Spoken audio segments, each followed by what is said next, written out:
ఈరోజు నేను అరుణాచలంకొచ్చానండి. Early morning around ఒక 5:30 కల్లా స్టార్ట్ చేద్దామని అనుకున్నాం గిరివలయం. నేను ఈ వీడియో తీసే టయానికి 5:30 కరెక్ట్‌గా ఆ టైం ఎర్లీ మార్నింగ్ అనమాట. సో, నేను ముందు 'ప్రేమ్ టాక్స్' అనే ఛానల్‌లో చూసిన విధంగా ఫస్ట్ భూతనారాయణ స్వామి టెంపుల్‌కి, ఆ తర్వాత ద్వంద్వ వినాయకుడు, ఆ తర్వాత ఉన్నామలై, అన్నామలై అమ్మన్ టెంపుల్‌కి వెళ్ళి గిరి ప్రదక్షిణ స్టార్ట్ చేద్దామన్న ప్లాన్‌లోనే వచ్చాము. సో, అలాగే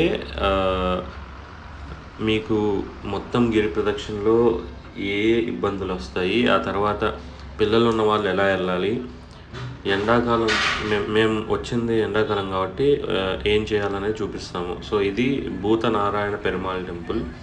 సో, ఇక్కడ పర్మిషన్ తీసుకొని మామూలుగా ముందుకెళ్తారనమాట. ఈ భూతనారాయణ టెంపుల్‌లో లోపల టెంపుల్ ఎలా ఉంటుందనేది కూడా మీకు ఇప్పుడే చూపిస్తాను. ఇది యాక్చువల్లీ బయట వ్యూ అనమాట.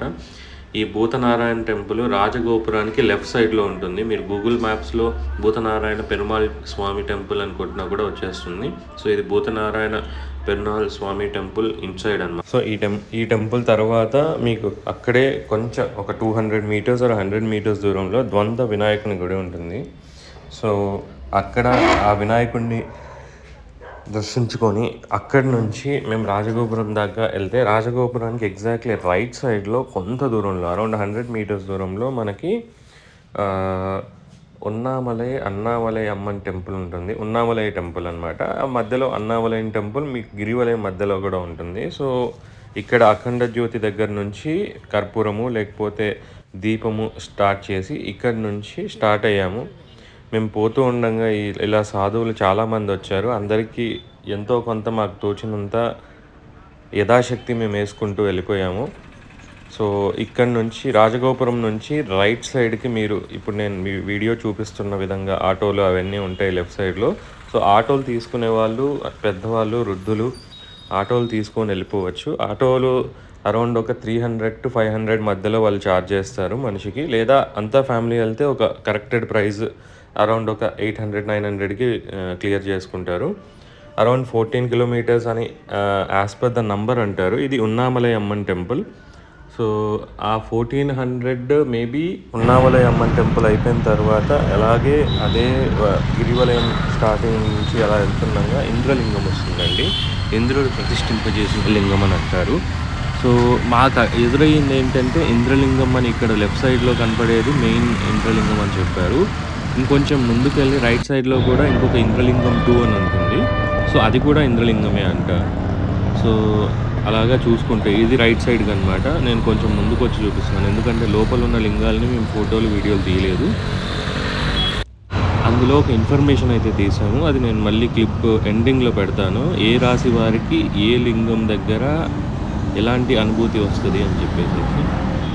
ఈ కొండనే అరుణాచలం కొండ అనమాట. అదే స్వామి స్వయంభూగా వెలిసారని చెప్పుకుంటూ వస్తారు. నేను ఫస్ట్ టైం అరుణాచలం వెళ్ళానండి. కానీ చాలామంది అరౌండ్ ఒక 20% ఫారినర్స్‌ని నేను రమణాశ్రమంలో చూశాను. ఆ తర్వాత గిరివలయము, ఆ తర్వాత స్కూటీలు, బైకులు వేసుకొని తిరగడం చూశాను. అలా నేను చూసిన రెండవ టౌన్ ఆర్ సిటీ ఇదనమాట. ఫస్ట్ నేను గోవాలో చూసేవాడిని.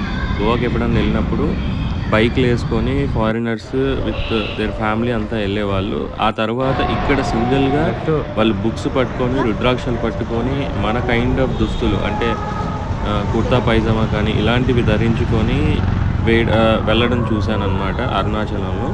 సో, ఇది గిరివలయంకి వెళ్ళే రూట్లు అనమాట. ఈ వీడియో మొత్తం చూసినా మీరు ఎలా వెళ్ళాలి ఏంటి అనేది అర్థమైపోతుంది. సో, ఎవరైనా ఏజ్ గ్రేటర్ దాన్ ఒక 45-50, మా అమ్మగారు 55 అనమాట. 55 అరౌండ్ ఉంటుంది. తను నాకు సాక్స్‌లు తీసుకొని వచ్చింది. ఇంకా వేసుకోవాల్సి వచ్చింది. ఎందుకంటే ఎండాకాలం మాకు తెలుసు అనమాట మా అమ్మ ఎలా నడుస్తుంది, ఎంత స్లోగా నడుస్తుంది అనేది. సో, అలా సాక్స్‌లు వేసుకొని వెళ్ళటం స్టార్ట్ చేసాం. అరౌండ్ ఒక 6-6:20కి మేము జర్నీ స్టార్ట్ చేస్తే గిరివలానికి ప్రదక్షిణగా మేము కంప్లీట్ చేసేటప్పటికి అరౌండ్ 12:30 to 1 అయిందనమాట. మేము చాలా చోట్ల అంటే 6 కిలో. సో, ఇది అగ్నితీర్థం అనమాట. అగ్నితీర్థంకి ఎదురుగా ఇంకొక అగ్ని లింగం అనేది ఉంటుంది. ఇదిగోండి ఇక్కడ ఈ అగ్నిలింగం 2 అనమాట. ఇది అగ్నిలింగం. సో, నేను ఇందాక చెప్పినట్టు ఎవరైతే వృద్ధులు గ్రేటర్ దాన్ 50 ఉన్నవాళ్ళు ఉంటారో, వాళ్ళకి సాక్సులేయడం ముఖ్యంగా ఆలోచించుకోండి. ఎందుకు సాక్సులెయ్యాలి అని నేను అంటున్నాను అనంటే, వాళ్ళ పాదాలకు ఆల్రెడీ క్రాక్స్ వచ్చుంటాయి. అంటే మా అమ్మ పాదాలకైతే క్రాక్స్ వచ్చాయి. సో, దానికోసం అని చెప్పేసేసి నేను సాక్స్‌లేయడం మొదలెట్టాను. ఇక్కడ వీళ్ళు ఫారినర్ అనమాట. ఇతను ఫ్రాన్స్, ఇందాక వీడియోలో చూపించినతను స్కాట్లాండ్ నుంచి వచ్చాడనమాట.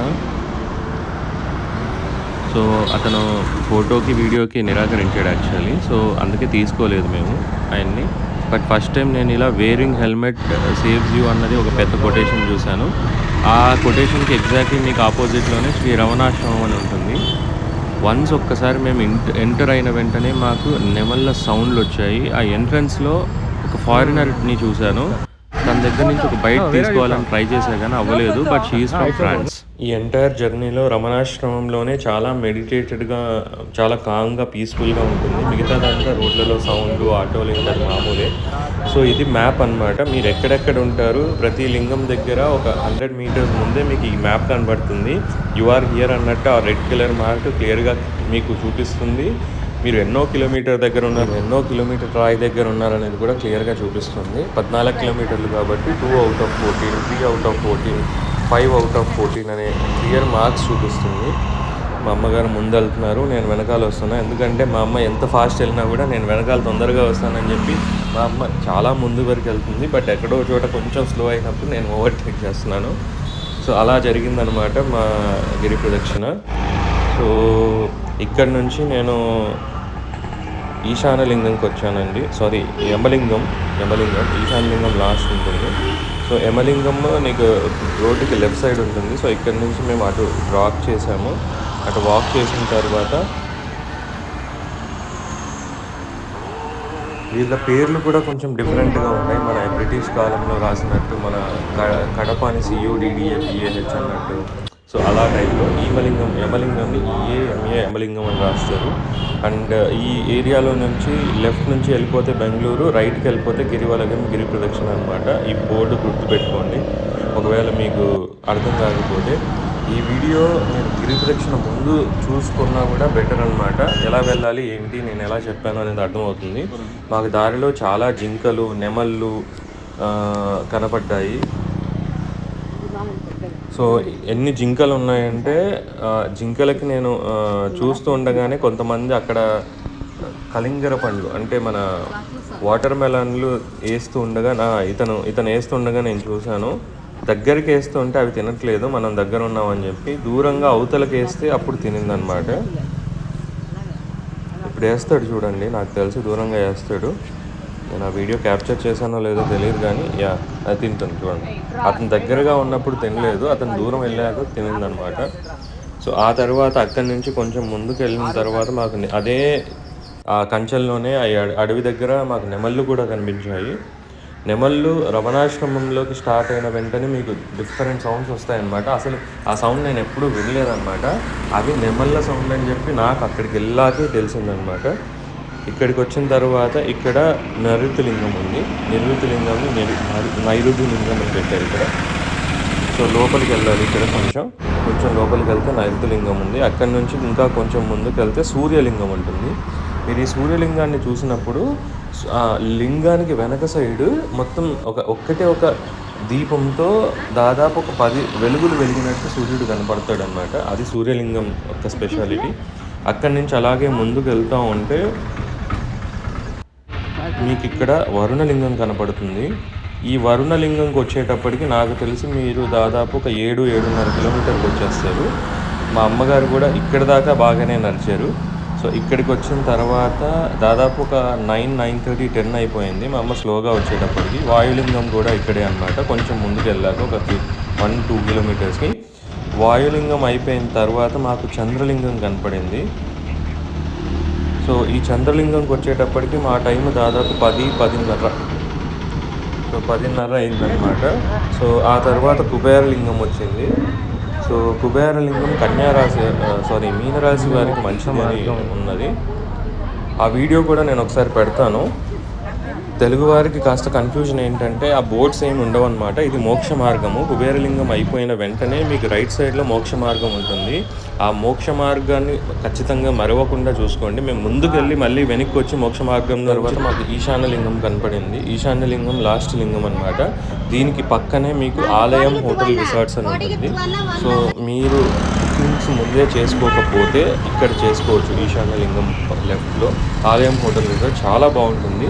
Affordable rates around 1500 to 2000. మేము ఇమీడియట్గా ట్రై చేసాం కానీ అక్కడ రూమ్స్ దొరకలేదు. సో ఇట్స్ బెటర్ మీరు ప్లాన్ చేసేటట్టు ఉంటే ముందుగానే ప్లాన్ చేసుకోండి. సో అరుణాచల గిరి ప్రదక్షిణ ఎవరైతే ముందుగా ప్లాన్ చేసుకుంటారో ఈ ఆలయం రిసార్ట్స్ హోటల్ తమిళనాడు గవర్నమెంట్ వాళ్ళదే.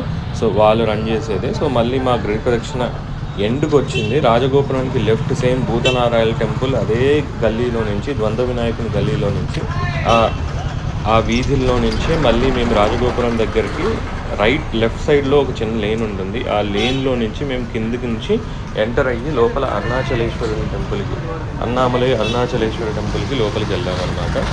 సో 50 రూపీస్ దర్శనం ఇక్కడ ఉచిత దర్శనం ఉంటుంది. సో మేము వెళ్ళిన రోజు 50 రూపీస్ దర్శనము చిన్నగా క్యూ ఉందని చెప్పి లోపలికి వెళ్ళిన తర్వాత అర్థమైంది ఏంటంటే ఉచిత దర్శనం తొందరగా అయిపోయింది, 50 దర్శనం ఎక్కువ ఉంది.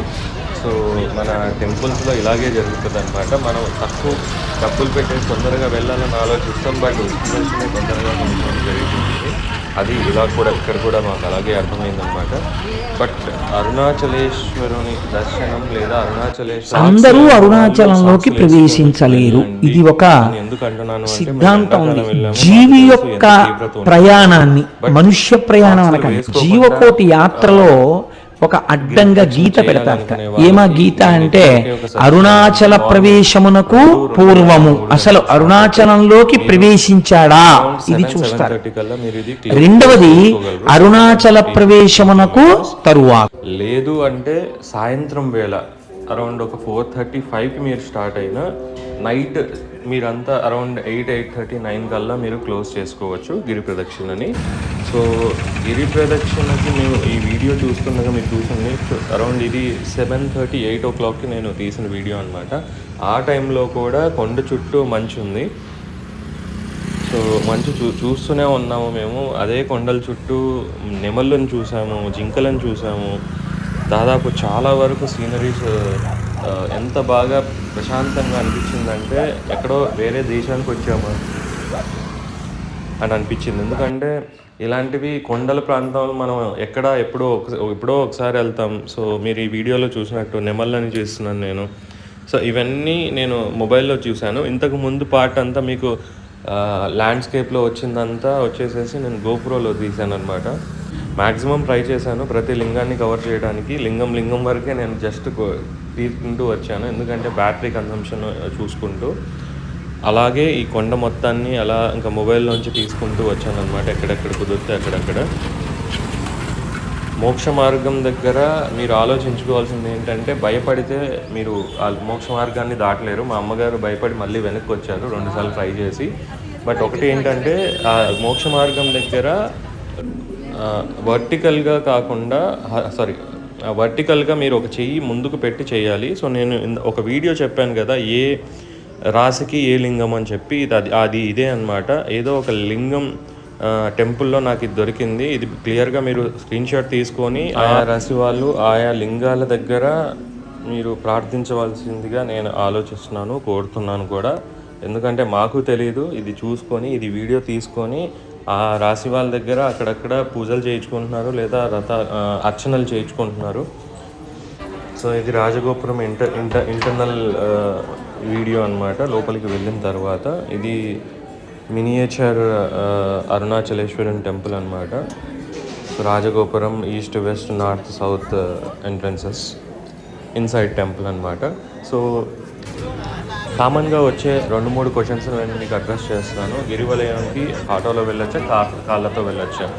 అది మన రూపేణా, మన శక్తి రూపేణా ఉంటుందండి. అరుణాచలం వెళ్ళి అడగని వాడిది పాపం తప్ప, అరుణాచలం వెళ్ళినటువంటి వాడికి, అరుణాచలం వెళ్ళి ప్రార్థించిన వాడికి సాధారణంగా కోరిక తీరకపోవడం అన్నది దాదాపు ఒక సంవత్సరం అంత పరమపావనమైనటువంటి క్షేత్రము ఆ అరుణాచల క్షేత్రము. ఇక్కడే కార్తీక పూర్ణమి నాడు, మహాశివరాత్రి నాడు శివలింగము వెలిసిన ప్రాంతం అదే. అందరితో పాటు వెళ్ళి మా అమ్మ ఎప్పుడు వెళ్దాం అనుకున్నా కూడా ఏదో ఒక ఆటంకం జరిగేది. ఆ తర్వాత నా భార్య ప్రెగ్నెంట్ అవటం, ఆ తర్వాత ఆ పాప పుట్టడం, అందరూ అరుణాచలంలోకి ప్రవేశించలేరు. ఇది ఒక సిద్ధాంతం ఉంది. జీవి యొక్క ప్రయాణాన్ని, మనుష్య ప్రయాణం అనకండి, జీవకోటి యాత్రలో ఒక అడ్డంగా గీత పెడతారు. ఏమా గీత అంటే అరుణాచల ప్రవేశమునకు పూర్వము, అసలు అరుణాచలంలోకి ప్రవేశించాడా ఇది చూస్తారు. రెండవది అరుణాచల ప్రవేశమునకు తరువాత. నేను మళ్ళీ ఇంకొక వీడియోలో పెడతాను. మేము అనుకున్న ఏవైతే కోరికలు ఉన్నాయో అవి ఫలిస్తాయి అని నేను నమ్ముతున్నాను, ఆశిస్తున్నాను. లేకపోతే అంతమంది ఎందుకు వస్తారు అక్కడికి? లేకపోతే అరుణాచలము, దక్షిణామూర్తి, సో ఇలాంటివన్నీ చాలా చూసామన్నమాట అరుణాచలంలో. సో ఈ మొత్తం వీడియోలో నేను సారాంశంగా చెప్పేది ఏంటంటే, అసలు డౌట్లతో వెళ్ళకండి, ఏవేవో అది ఇది అని చెప్పేసేసుకొని purity of mind and meditation. ఆ తర్వాత మీరు ఏదైతే కోరిక ఉందో అది కోరుకోవాలి, ఆ తర్వాత అది నెరవేరాలని మాత్రమే ఆలోచించండి. ఇంతకు మించి నేనేం చెప్పలేను. సో అరుణాచలేశ్వరుని దర్శనం మాకు కలిగిన భాగ్యం మీకు కలగాలని ఆశిస్తున్నాను. అంతకు మించి నేనేం చెప్పలేను, కోరుకోలేను కూడా. సో ఇక్కడ నేను చూసిన విషయంగా మాకు ఎంత ఖర్చు అయింది అని అంటే, తిరుపతి నుండి అరుణాచలానికి అరౌండ్ ఒక 300 to 400 బస్సులో రావచ్చు. మేమంతా కార్లోనే వెళ్ళాం కాబట్టి మాకు ఫ్యూయల్ ఖర్చెస్ అయ్యాయి. వేలూరు నుంచి 1 hour పడుతుంది బస్సు అయితే. వేలూరు నుంచి బస్సు అయితే 1.5 hour పడుతుంది, కార్ అయితే 1 hour పడుతుంది. సో ఇంతే మా గిరి ప్రదక్షిణ, గిరివలయం అప్డేట్స్ అన్నమాట. ఇంకేమన్నా మీకేమన్నా సందేహాలు ఉన్నా, లేకపోతే ఏమన్నా మీరు అరుణాచలం వెళ్ళాలి ముందు అని చాలా క్వశ్చన్స్ చాలామందికి రైజ్ అవుతాయి, నాకు కూడా. అందులో మేము కూడా ఒకరం. సో మెయిన్గా మేము అనుకున్నది ఏంటంటే అమెనిటీస్, లైక్ రూమ్. ఎందుకంటే మా అమ్మగారు వెళ్తున్నారు, నేను ఒక్కరినైతే కావాలంటే కార్లో పడుకొని ఎక్కడో ఒక చోట డ్రెస్ చేంజ్ చేసుకొని, లేకపోతే బయట ఎక్కడన్నా రెస్ట్ రూమ్స్ అలాంటివి ఉంటే జస్ట్ 1 or 2 hours నేను ఎంతో కొంత డబ్బులు ఇచ్చేసేసి స్నానం చేసేసి బయలుదేరేవాడిని. బట్ మా అమ్మగారు ఉన్నారు కాబట్టి ఒక రూమ్ తీసుకోవడానికి ఆలోచించుకొని, ఒక రూమ్ కరెక్ట్గా తీసుకోవడానికి 2-3 నంబర్స్ దొరికితే వాళ్ళకి కాల్ చేసి, అర్ధరాత్రి మేము తిరుపతి నుంచి సాయంత్రం 7-7:30కి బయలుదేరితే అరుణాచలం వచ్చేటప్పటికి 11 అయిందనమాట. ఆ టయానికి 2-3కి ఫోన్ చేస్తే ఒకరి దగ్గర ఏసీ రూమ్ అవైలబుల్ అని ఉందన్నాడు. రాజగోపురానికి ఎగ్జాక్ట్లీ ఆపోజిట్ లేన్లోనే అగ్ని రెసిడెన్సీ అని ఉంటుంది. సో ఆయన మాకు ఒక రోజుకి 1500 తీసుకున్నారు. సో మాకు ఆ నైట్ స్టే బాగానే దొరికిందని అనిపించింది. కరెక్ట్ 11 o'clockకి కార్ పార్కింగ్ కొంచెం రాజగోపురం ఎగ్జాక్ట్లీ ఆపోజిట్ సైడ్ ఒక 1 kilometer వెళ్తే ఒక టెంపుల్ ఉంటుంది. దానికి బ్యాక్ సైడ్ మీకు ఒక ఫ్రీ కార్ స్పేస్ ఉంటుంది. ఎందుకంటే రాజగోపురం ఎదురుగా ఉన్న ఏదైతే గల్లీ ఉంటుందో ఆ గల్లీలో ఎక్కడ మీరు కార్ పార్కింగ్ చేయడానికి కుదరదు. ఒకవేళ చేసినా మీకు భయం ఉంటుంది అనమాట, ఏ కార్ వచ్చి మిమ్మల్ని ఈ కార్ ఎక్కడైతే పార్క్ చేశారో అక్కడ తగిలిస్తుందో అని చెప్పేసి. సో ఆలోచించుకొని మీరు కార్ పార్కింగ్ చేసుకోండి. ఎందుకనంటే మీ పక్కన సైడ్ మిర్రర్స్, లేకపోతే కోసుకోవడం, ఇలా కార్కి గీసుకోవడం ఇలాంటివి చాలానే జరిగాయని నేను విన్నాను, చూశాను కూడా నా కారు కొంచెం. సో అక్కడ నేను ఇంకా పార్క్ చేయకుండా కార్ పార్కింగ్ ప్రశాంతంగా ఒక 100 to 150 రూపీస్ తీసుకుంటారు 12 hours పార్కింగ్కి. So it's depends upon how much time you be there. But నేను ఇందాక చెప్పినట్టు ఈశాన్యలింగం దగ్గర ఆలయం రిసార్ట్స్ అని ఉంది కదా, అక్కడ సపరేట్గా వాళ్ళ కార్ పార్కింగ్ ఉంది. నేను అందుకే చెప్తున్నాను, ఆలయం రిసార్ట్స్ ఏవైతే ఉన్నాయో దాని లింక్ ఏదైతే ఆలయం రిసార్ట్స్ అని చెప్పానో ఈశాన్యలింగం దగ్గర, అక్కడ బుకింగ్ లింక్ కూడా నేను మీకు డిస్క్రిప్షన్లో ఇవ్వడానికి ట్రై చేస్తాను. అందులో మీకు డైరెక్ట్గా బుకింగ్ చేసుకోవచ్చు త్రూ పేమెంట్ గేట్వే కూడా, విత్ డీటెయిల్స్ అన్నీ ఫిల్ చేయాలి. సో వీటితో పాటు సో ఇంకేమన్నా సందేహాలు, డౌట్లు ఉన్నా కూడా కింద మీరు కమెంట్ సెక్షన్లో కమెంట్ చేయండి. అన్ని కమెంట్లకి ఎంత త్వరగా వీడితే అంత త్వరగా నేను రిప్లై ఇవ్వడానికి ట్రై చేస్తాను. ఇది ఇంటర్నల్ రాజగోపురం నుంచి మేము వచ్చిన ఫొటోస్ అన్నమాట. సో ఒక్కొక్క ఫోటోని నేను మీకు ప్లే చేస్తున్నాను, ఉన్న ఫోటోలన్నీ. ఇంతే అన్నమాట మా గిరివలయం దర్శనం. Thank you, bye.